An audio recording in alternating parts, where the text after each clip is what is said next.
c'est peut-être le fondamental d'une société, c'est le lien entre les gens. Et c'est vrai que j'ai l'impression que cette crise, en tout cas, a recréé du lien. D'un seul coup, on se reconnecte avec ses voisins, on se reconnecte avec son quartier, on se reconnecte avec les générations. Voilà. Et paradoxalement, je pense que le fait que le lien n'ait pas été possible nous montre à quel point il est important. Bonjour à tous et bienvenue dans l'émission Sortie de crise, cette émission digitale qui a pour vocation de réunir et d'interroger les acteurs de l'économie suisse. Pour ce nouvel épisode, nous recevons Laurent Haug, qui est fondateur des conférences Lift, cofondateur de Dedicast, investisseur, conférencier et également board member de nombreuses entreprises telles que Monito ou encore Batmade. Il est animateur télé et radio avec Entrepreneur Stories diffusé sur la RTS et également Paléo Futur qui est diffusé sur Arte. Tout de suite, nous recevons Laurent Haug.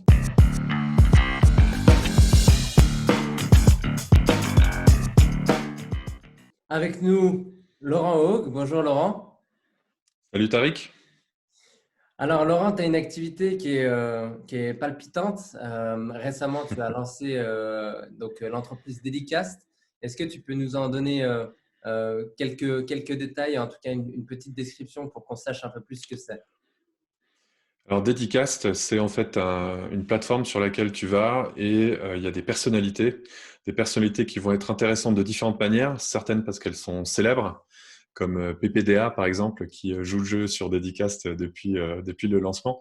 Tu as des gens qui vont être intéressants parce qu'ils ont une expertise particulière. On a par exemple des pilotes de chasse, on a le coach qui était, un des coachs qui était dans l'équipe de Coupe de l'América qui a remonté le fameux 8-0, 9-8 pour gagner après avoir été mené 8-0. Donc, c'est quelqu'un qui donne justement des conseils sur la gestion d'équipe, de stress, la motivation, etc. Et puis, on a une troisième catégorie qui sont les gens qui sont un peu dans le côté self-help, bien-être, motivation. Là, un des intervenants qui cartonne, c'est un gars qui s'appelle Aton, qui est un ancien du GIGN et qui est acteur maintenant, et puis qui est un peu un modèle comme ça pour plein de gens qui veulent se lancer dans ces carrières assez extrêmes. Et donc, Dédicace, c'est un endroit où il va se passer des rencontres improbables qui n'auraient pas pu se passer ailleurs. C'est-à-dire qu'on va donner accès à ces personnalités qui vont donc recevoir un brief qu'on envoie nous en tant que clients, et puis qui vont nous répondre avec une vidéo personnalisée. Voilà. Merci beaucoup. C'est un projet qui est hyper intéressant. Moi, je vous invite, ceux qui sont en train d'écouter, de pouvoir aller sur le site Dedicast. Donc, facilement. Avec un cas, il faut le dire, nous avons fait une erreur quand je suis dans le conseil d'administration de start-up. Je dis à mes startups, ne faites surtout pas ça. Ne faites pas l'erreur du test radio, c'est-à-dire quand on entend le nom de la boîte et qu'on la tape, tout le monde va taper Dedicast avec un C. Et ben non, nous c'est avec un K. Donc voilà, j'ai fait une erreur que je demande aux autres de ne pas faire, mais en fait, on veut vraiment essayer d'installer une marque comme ça avec le mot cast. Alors justement, toi, Laurent, qui est à la fois investisseur, tu es board member, tu es advisor, tu es conseiller pour beaucoup que ce soit d'entreprises de taille moyenne ou de taille intermédiaire et même de start-up. Tu connais extrêmement bien l'écosystème suisse romand et suisse de manière générale. Tu es très actif aussi à l'international. J'aimerais avoir un peu plus je dirais, ta vision concernant cette crise du Covid-19. Avant que ça se passe, pendant que ça se passe, qu'est-ce qui a changé? Qu'est-ce que tu as pu voir? Quel est ton décryptage? Alors, c'est un vaste sujet. Si je le prends temporellement, avant que ça se passe, moi je ne l'ai pas vu venir. Sincèrement, je pense que alors il y a ce fameux TED Talk de Bill Gates où il annonce qu'il y aura un virus qui viendra un jour, mais je pense que c'était absolument imprédictible. Dans son talk, il ne dit pas que le virus va arriver en 2020, il ne dit pas que le virus fait particulièrement mal chez les seniors et épargne les enfants. Il ne dit pas voilà tous les détails qui font qu'en fait une projection devient une réalité et qui fait qu'on ne peut pas. C'est la preuve qu'on ne peut pas prédire le futur. C'est pas manquer de respect à Bill Gates que de dire ça. Personne ne peut prédire le futur. Donc moi, je ne l'ai pas vu venir. Sincèrement, j'ai commencé à voir les news arriver au mois de décembre, je pense, janvier, comme tout le monde. J'avais vécu le SRAS de l'intérieur parce qu'à l'époque, j'organisais des événements en Corée du Sud et on avait fait une conférence qui était en pleine crise du SRAS. Donc on s'était fait monitorer, scanner à l'aéroport, etc. Et donc, c'est vrai que je me disais, ça va être un peu comme peut-être comme Ebola ou comme le SRAS, où c'est des choses qui restent circoncises, assez loin de nous finalement. Et puis ensuite, il y a cette espèce de vague qui est arrivée où ça semblait absolument inexorable qu'il y ait une fermeture du pays. Et je pense que là, s'en est suivi 2 semaines de folie complète. Moi, j'ai trouvé il y avait une hystérie collective qui était assez édifiante. Je recevais des dizaines d'articles tous les jours. Personne ne vérifiait rien. Il y avait des rumeurs, des exemples qui m'ont frappé. Là, un gars qui était growth hacker dans une startup de la Silicon Valley, visiblement avec un ego qui était assez bien développé et qui a commencé à donner des conseils d'épidémiologie. Et son article a été vu 25 millions de fois. Voilà. Et le deuxième article qu'il a fait, c'était sur un personnage de Star Wars, et le troisième, c'était sur comment faire rire les gens quand on fait une conférence. Mais bon, voilà, à son troisième article, il a tapé le jackpot. Et donc, il y avait ce côté-là. Moi, j'ai l'impression d'assister à une sorte de folie collective, et ce qui s'est un peu calmé après 2 semaines. On a l'impression que les gens ont été peut-être un peu fatigués de ça, finalement. Et puis, on a l'impression qu'il y a eu des informations qui se sont un peu cristallisées. Et donc, c'est intéressant parce que cette crise, finalement, elle nous renvoie un peu les mots de notre époque. Voilà, le virus a pu circuler parce que on voyage tous à outrance, parce que les liens sont, on a l'impression qu'aller à l'autre bout du monde en 15 heures, c'est long. Je crois que toute cette absence de repères dans le monde de l'information, par exemple, nous a coûté très très cher. Voilà, toutes les questions liées peut-être au manque de préparation. Ça, c'est une crise qui était quelque part prévisible, dans le sens où on savait quand même que ça pouvait arriver, puis finalement on ne s'est absolument pas préparé pour ça, et ça ne rassure pas quand on voit d'autres crises qui sont à l'horizon et dont on sait qu'elles vont arriver, comme la crise environnementale par exemple. Ça n'augure pas de très bonnes choses. Mais peut-être ce qui m'a le plus frappé, moi, c'est le choix qu'a fait notre société finalement. C'est-à-dire qu'on nous a présenté en fait le confinement et toutes ces mesures comme une sorte d'évidence. Alors que dans toute équation, il y a toujours deux côtés. C'est-à-dire qu'on est tous partis dans cette direction-là, sans vraiment se demander quel était le prix. Et en fait, moi, c'est un peu ça qui m'étonne. Je ne dis pas que ce n'était pas une bonne idée de faire ce qui a été fait. Et j'aurais vraiment été incapable de faire preuve du leadership qu'on a eu dans un pays comme la Suisse, par exemple, et de prendre des décisions. Et toute décision est critiquable. Ce qui m'étonne, en fait, c'est un peu ce que dit Snowden, par exemple, sur le sujet de la surveillance étatique. Il dit, mais moi, mon problème n'est pas qu'il y ait la surveillance, mon problème est qu'on ait pris une décision d'arriver vers une société de surveillance sans aucun débat et sans aucune pesée d'intérêt. Bon. Et j'ai un peu l'impression que c'est ce qu'on vit quand même, c'est-à-dire que on est parti dans une solution qui s'est imposée comme ça, comme une évidence. Moi, j'avais l'impression qu'il y avait une énorme pression aussi de par les choix qui étaient faits dans les pays voisins, hein, tout simplement. On a vu que l'Angleterre a essayé de faire quelque chose de différent, puis à quel point ça a été, en fait, il y a eu une grosse levée de bouclier à l'époque. Et donc, on a l'impression qu'il y a eu, voilà, il y a eu ce choix qui a été fait, qui a dit on va arrêter l'économie, on va arrêter de faire circuler en fait les flux économiques pour répondre à cette crise. Et voilà. Puis moi, c'est un peu la question que ça me laisse, quoi. Je me dis, mais qu'est-ce qu'il y avait de l'autre côté de la balance? Qu'est-ce que ça va nous coûter? Combien de personnes on a sauvées, on ne saura jamais, mais combien de personnes on a aussi tuées parce que on va créer de la pauvreté, parce on aura moins de moyens pour faire de la recherche contre le cancer, on aura moins de moyens pour faire de la recherche contre tout un tas de maladies, les gens auront moins d'argent pour prendre soin d'eux, pour aller chez le médecin, etc. Voilà, je ne suis pas en train de dire que ce n'était pas la bonne décision. Ce qui m'étonne, c'est qu'on a pris une décision lourde de conséquences en ne regardant qu'un côté de l'équation. Alors, est-ce que du coup, la surinformation aujourd'hui, en tout cas, est une menace claire de désinformation finalement pour les masses? Est-ce que ça joue aussi dans les décisions politiques?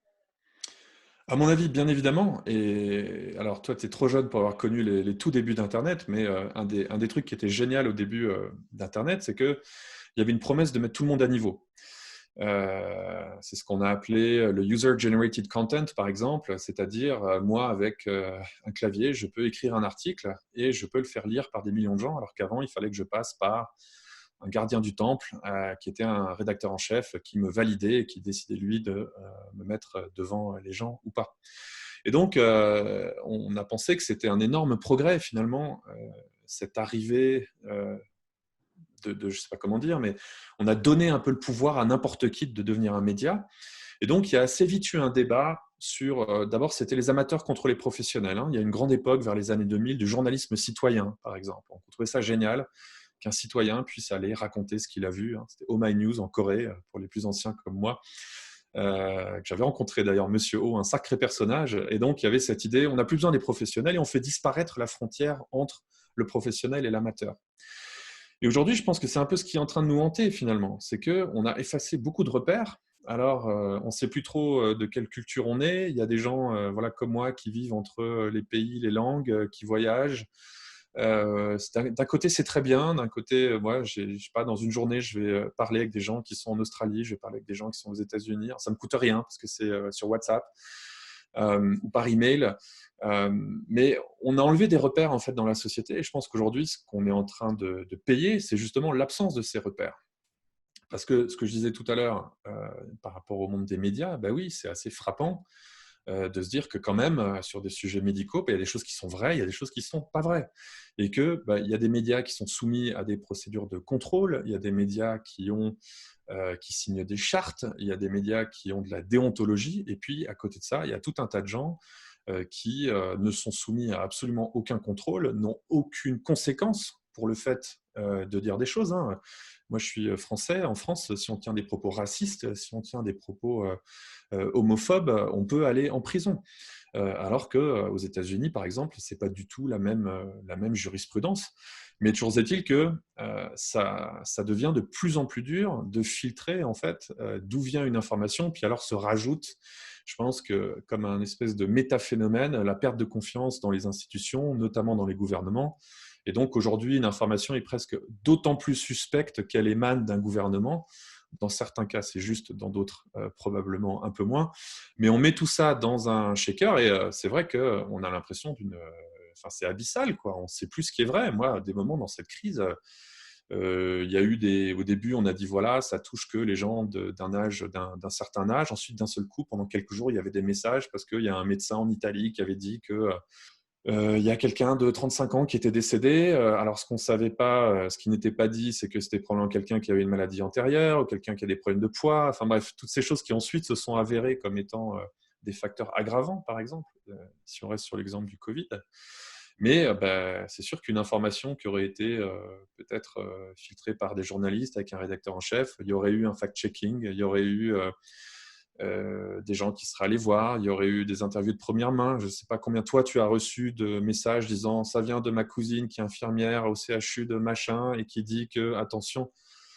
Voilà, si on s'informe sur ces trucs-là, je ne dis pas que c'est pas bon. Parce qu'il y en a certainement qui sont vrais, mais il y a un côté un peu terrifiant parce que c'est absolument manipulable, tout est invérifiable, et puis on arrive sur un truc qui est… enfin, voilà, en tant que personne, moi je suis bien placé pour savoir à quel point les gens détestent l'incertitude, par exemple, parce que souvent on vient me voir pour me demander justement un regard sur l'avenir, par exemple. Mais il faut accepter qu'il y a des choses qu'on ne sait pas. Et par exemple, je préfère qu'un média me dise on ne sait pas plutôt que quelqu'un m'invente une information qui est fausse. Donc toutes ces choses-là sont terriblement difficiles à filtrer. Et je parlais tout à l'heure de cet exemple de Medium. Ben, Medium, c'est vrai que si on n'est pas informé, on peut assez vite penser que c'est une publication légitime, contrôlée, régulée, etc. Alors que Medium n'est juste, c'est la version 2020 des blogs. N'importe qui peut ouvrir un article, enfin, créer Mais un article sur Medium. comme tu le disais aussi, il y a cette logique de checker les sources. Et aujourd'hui, en fait, ce n'est pas devenu un automatisme. On le voit, hein, il y a beaucoup de personnes qui vont non pas lire l'article, le fond de l'article, mais simplement un titre et puis le poster. Il y a aussi un peu la starification de se dire ah, j'écris des blogs et puis moi, je suis présent un peu partout. Il y a des opinions plurielles et puis ça pose problème également dans les logiques, je dirais, de décision, comme les logiques politiques. Mais il faut accepter aussi, Tariq, alors moi c'est un truc que j'ai compris en vieillissant, mais il faut accepter qu'il y a des questions qui n'ont pas de réponse. Je sais pas, il y a des conflits politiques qui opposent des pays depuis des années, et puis quand on parle avec le côté A et qu'ils nous expliquent leur version, on dit bah, vous avez raison de ne pas être content, puis quand on parle avec le côté B, on se dit bah oui, vous aussi, vous avez raison de ne pas être content. Enfin, des fois, il y a pas de vérité, mais ce qui est terrifiant, je trouve, aujourd'hui, c'est que comme on ne sait plus trop à quel sein se vouer et puis ce qui est vrai ou c'est pas vrai, c'est qu'en fait, quand on regarde quelque part dans le passé, c'était un peu l'information qui nous trouvait. C'est-à-dire qu'il y avait un journal et puis on nous le mettait devant le nez et puis ça nous arrivait et ça devenait l'information à laquelle on était confronté. Aujourd'hui, on a l'impression que c'est nous qui trouvons l'information. C'est-à-dire que je vais me préformer une opinion ou une idée et je vais aller chercher l'information qui va la valider. Moi, ça m'a beaucoup frappé pendant cette crise et je trouve que les médias ont fait un travail excellent, mais il y a eu pour moi des dérapages. Par exemple, à un moment, j'arrive sur le site d'un grand média suisse et puis ça dit, voilà, un expert en Allemagne dit que. Puis en fait, c'était l'opinion contradictoire de ce que disait tout le monde. Bah, c'est sûr que si je veux trouver quelqu'un sur Internet qui dit l'opposé de quelque chose, je vais forcément le trouver. Et puis dans le monde, il doit y avoir allez, 200 millions de médecins, donc forcément, il y en a un qui sera médecin et qui dira l'opinion que je cherche. Mais ça, c'est juste c'est une forme de malhonnêteté finalement, où on va trouver un micro-phénomène et puis on va le sortir du lot en disant c'est la preuve qu'il existe une autre façon de faire. Et alors, ce qui est toujours suspect dans ces histoires, c'est que c'est intéressant de regarder justement l'aspect géographique, c'est-à-dire jusqu'où ils ont dû aller pour trouver un expert. Parce que si c'est un média suisse et qu'on me trouve un expert à Genève ou Lausanne, je me dis, là, il y a peut-être vraiment débat localement. Déjà, s'il faut aller chercher un expert en Allemagne, ça commence à me faire un peu peur. Et puis alors, quand je vois un expert américain ou australien, là, je me dis, là, vraiment, ils ont galéré parce que ils avaient juste envie de faire un article un peu sensationnel en mettant dans la lumière quelque chose qui, en fait, n'est pas du tout un phénomène massif.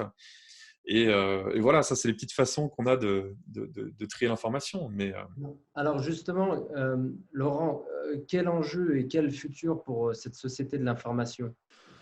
alors, je crois, Tariq, tu sais, il y a vraiment un truc, c'est que j'espère que les futuristes ont mangé leur humble pie, moi y compris. Je crois que vraiment, s'il y a un truc qu'il faut plus trop faire ces jours-ci, c'est du futurisme, parce que je crois que personne ne m'avait dit qu'en 2020, on se retrouvait avec 6 ou 7% de PIB en moins, 200 000 morts, ou je ne sais pas combien le décompte est aujourd'hui, et que la société s'arrêterait, voilà, pour ça, pour comparer, hein, quand même, je crois que le tabagisme, c'est 8 millions de morts, les voitures, c'est 1,350 millions de morts, on continue à rouler, peut-être faudra arrêter les voitures, enfin, c'est tout des débats complètement incroyables, c'est tellement improbable ce qui s'est passé que c'était, à mon avis, impossible à prédire, donc je fais très attention avec les prédictions. Moi, j'ai des souhaits, alors j'espère que ça va être une leçon quelque part. J'espère qu'on va réfléchir. J'espère que le fait qu'on ait besoin de produits, qu'on est incapable de créer nous-mêmes, ça va nous faire réfléchir. J'espère que ça va nous faire réfléchir par rapport à l'environnement.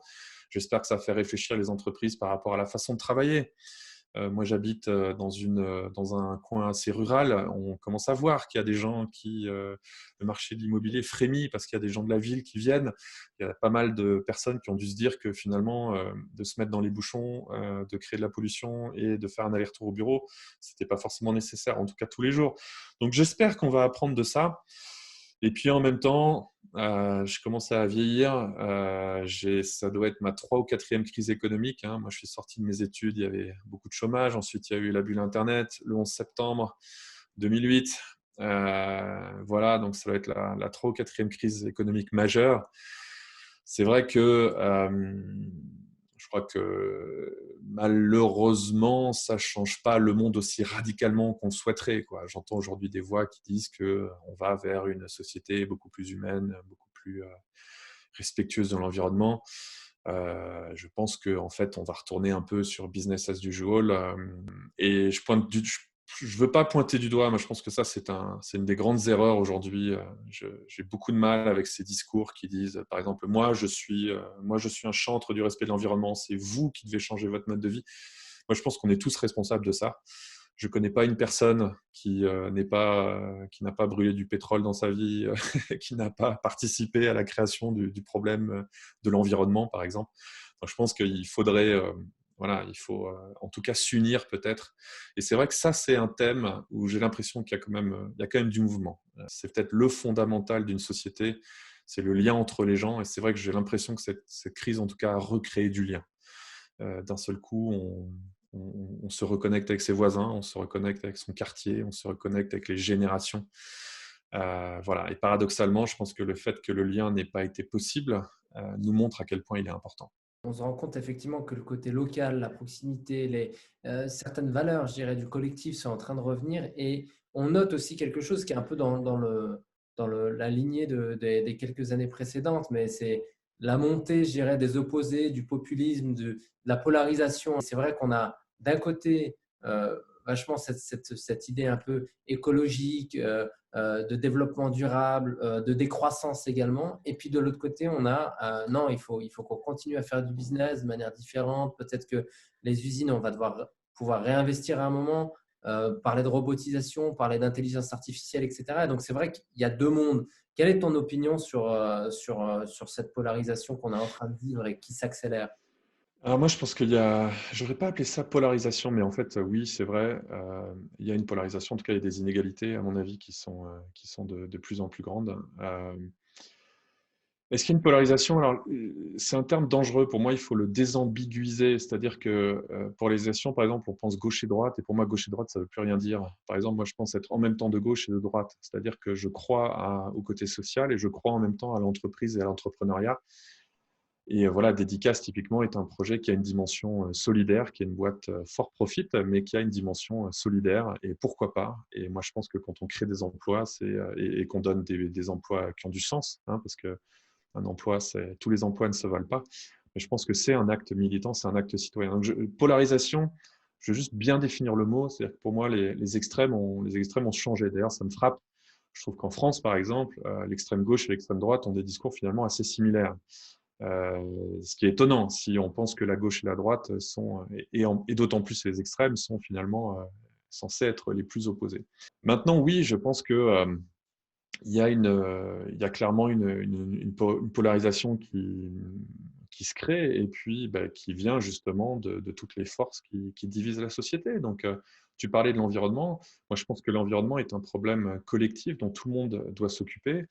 Et je pense que finalement, beaucoup de discours qui veulent protéger l'environnement sont très contre-productifs et créent finalement de la polarisation. Parce que s'il y a des gens qui se mettent d'un côté en disant nous, on est vertueux et qui pointent du doigt vers des gens qui, eux, estiment non vertueux, c'est quelque part, on peut attendre que les gens qui sont pointés du doigt aient une réaction un peu violente en disant mais bon, pourquoi est-ce que, pourquoi moi? Et puis que ça crée de la division, forcément. Mhm.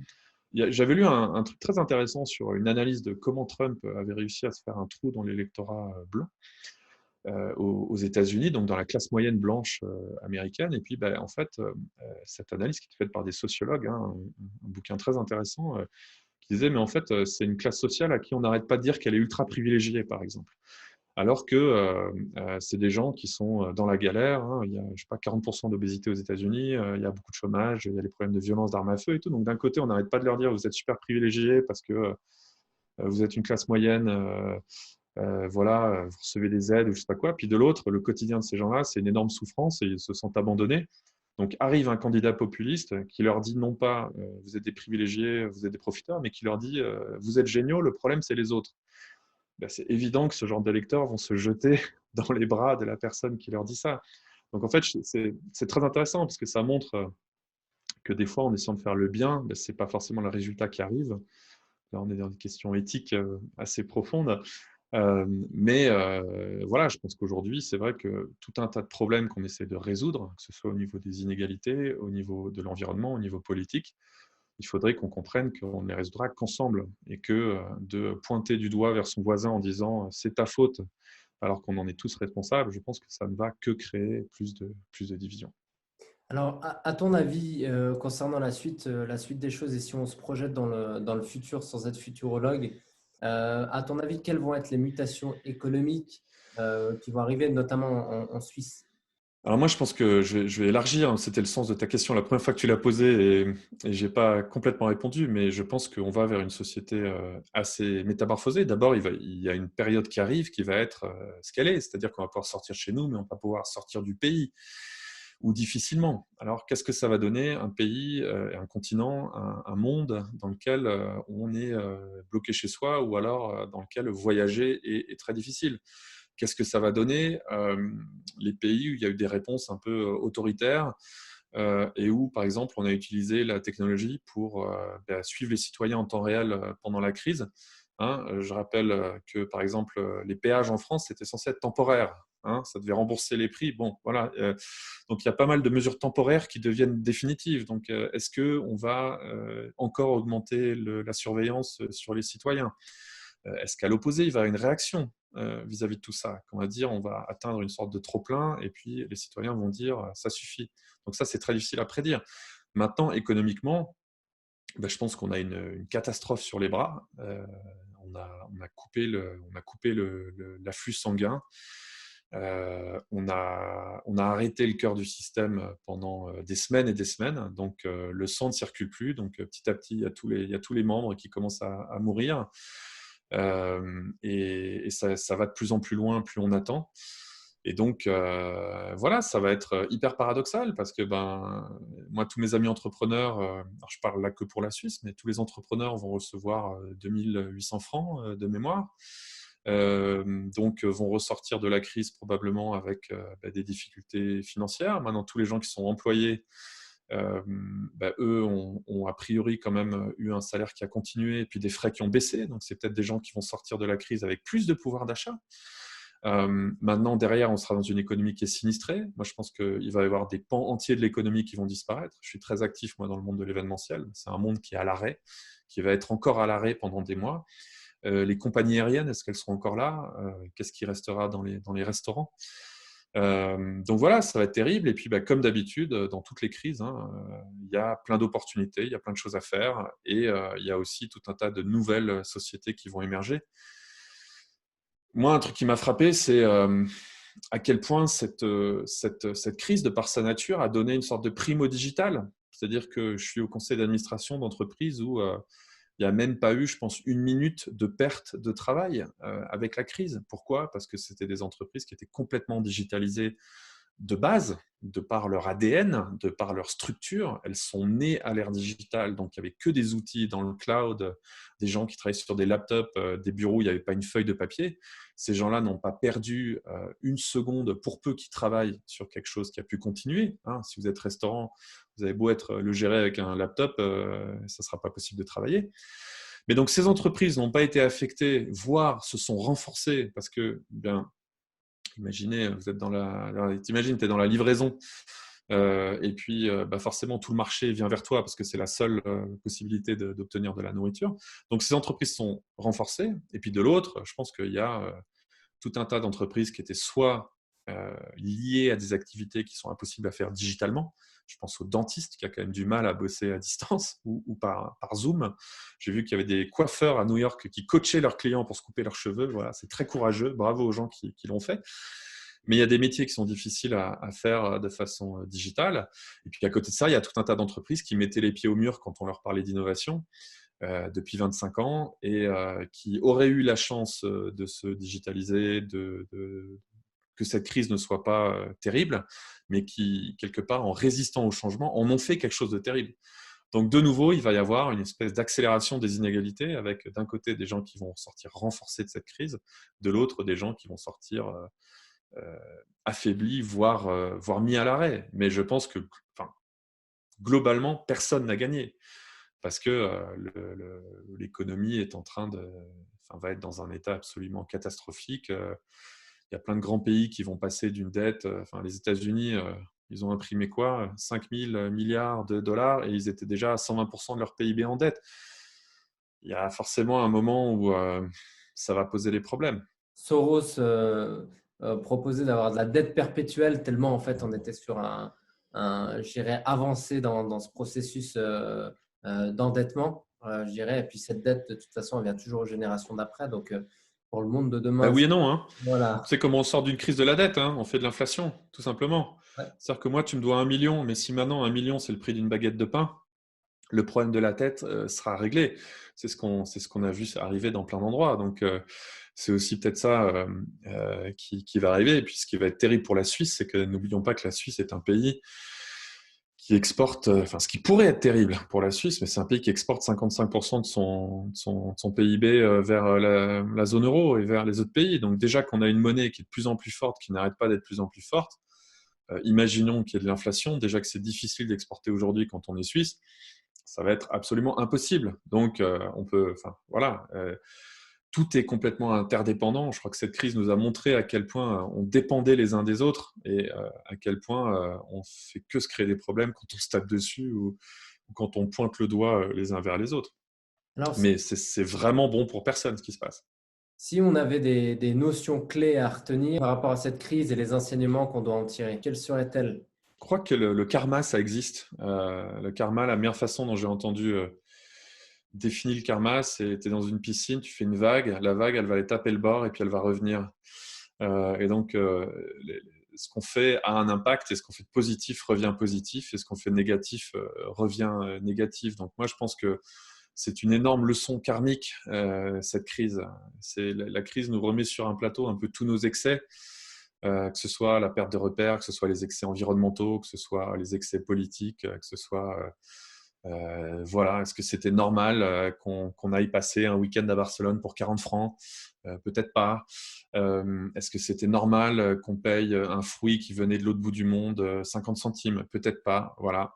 Et finalement, ben, je pense que voilà, il faut qu'on arrive à écouter un peu ces signaux et puis à réagir par rapport à ça. Moi, je pense que les gens ne réagissent que quand ils ont une vraie raison de le faire. Si je te fais une parabole en passant par une autre époque que j'ai bien connue, qui est la musique, le téléchargement illégal, par exemple, ça a été un problème jusqu'à ce qu'en fait, on rende plus cool le fait de payer la musique que de la télécharger. Donc moi, je pense qu'aujourd'hui, ce qu'il faut qu'on fasse, c'est qu'on rende plus cool le fait de respecter l'environnement. Il faut que les produits locaux soient plus beaux, ils soient moins chers, ils soient meilleurs. Il faut qu'une voiture électrique soit plus belle qu'une voiture à essence. Il faut qu'une technologie qui soit respectueuse de la vie privée, elle soit plus facile à utiliser. Voilà. C'est facile à dire, mais c'est très difficile à faire. Mais moi, en tout cas, à ma modeste voilà, de 1 sur 8 milliards, c'est ce qui me guidera. Et puis, ben, je sais qu'il y a plein de gens à part ça qui sont aussi guidés par cette envie. Donc, espérons qu'on apprendra et qu'on fera un peu mieux. Dernière question pour ce 5e épisode. Si tu avais à donner des conseils ou en tout cas transmettre une information qui puisse être utile aux entrepreneurs et aux dirigeants suisses, quel serait-il? Ah, il y en a tellement. J'essaie de penser au plus utile. Mais moi, je pense que tout simplement, c'est d'écouter les clients, d'écouter les signaux. Je suis en plein dedans maintenant avec Dédicaste et je me rends compte à quel point, par exemple, toute interaction un peu désagréable, un client qui est pas content, quelqu'un qui comprend pas, une communication qui est mal passée, à quel point c'est là en fait qu'est l'essence de l'entrepreneuriat. C'est-à-dire que on arrive avec son idée et puis le monde nous guide, nous donne des petits coups pour essayer de nous remettre sur le droit chemin. Et puis je crois que l'erreur fondamentale, c'est de ne pas écouter ces signaux. Et donc c'est idiot. Ça n'a peut-être c'est pas une grande phrase. J'ai pas de formule choc pour toi, mais c'est l'erreur que je vois tout le temps, tout le temps, tout le temps, tout le temps, tout le temps faite dans les entreprises. Pourquoi est-ce que on a autant galéré dans certaines entreprises à transitionner vers le télétravail alors qu'il y a des employés qui demandent depuis 10, 15 ans de travailler de la maison ou qui travaillent du temps partiel, etc. Donc il y a toujours ces signaux. Il y a toujours les clients qui se plaignent quand quelque chose ne va pas. Si les entreprises avaient écouté leurs clients, ça ferait 15 ans qu'elles feraient du digital. Elles ont mis les pieds au mur parce qu'elles ne les écoutent pas, pour certaines, bien évidemment. Voilà, donc c'est juste écouter vos employés, écouter vos clients.